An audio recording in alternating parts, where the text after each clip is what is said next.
দীর্ঘ কয়েক ঘন্টা এখানে বসে গেলাম। পরিবার থেকে খোঁজ নিয়েছে? অবশ্যই বাধা থেকে সবাই বলছে যে অবস্থায় সিরিয়ালে আছি, কখন বন্ধুকে যাবো, তেল পাবো, এই আশায় বসে। আমি কি বলে তোর আসার জন্য?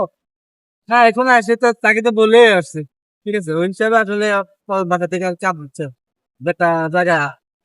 আচ্ছা, এই যে আমরা কয়েকদিন ধরে আলোচনা শুনছি, দেখছি মন্ত্রীরা বলছেন তেল আছেন, কিন্তু বাক্য চেষ্টা এরকম নানান কারণে আসলে বাংলাদেশে তেল ফসাচ্ছে।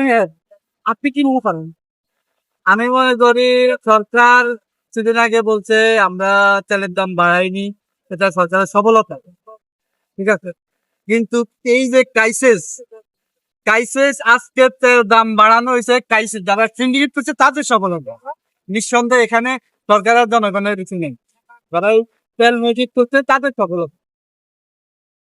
এখন সরকারের উচিত হবে এই যে অক্টেন 20 টাকা করে বাড়াইছে, স্থিতিশীল হলে যেন এই 20 টাকা ব্যাক করে আবার ওই জায়গায় নিয়ে তবে কি আমার দাবি তেল যখন মানুষ এভেলেবেল দেশে তেল হয়ে যাবে, আবার দামটা যেন পুনরায় আগের জায়গায় বলবৎ থাকে, তাতে সাধারণ মানুষ উপকৃত হবে। এখন বাড়াইছে 20 টাকা, আবার একটা আন্দোলন পত্র পত্রিকা লেখালেখি হবে, পরে মানুষের ছুটি করার জন্য 10 টাকা কমাই দিবে, আর 10 টাকা আবার পকেটে থাকবে, সব হবে না। 20 টাকা বাড়াইছেন, তো এই পরিস্থিতিতে আবার যখন তেল সরবরাহ কমন থাকে, ব্যালেন্স থাকে, 20 টাকায় আবার নিচে নামাই নিতে হবে।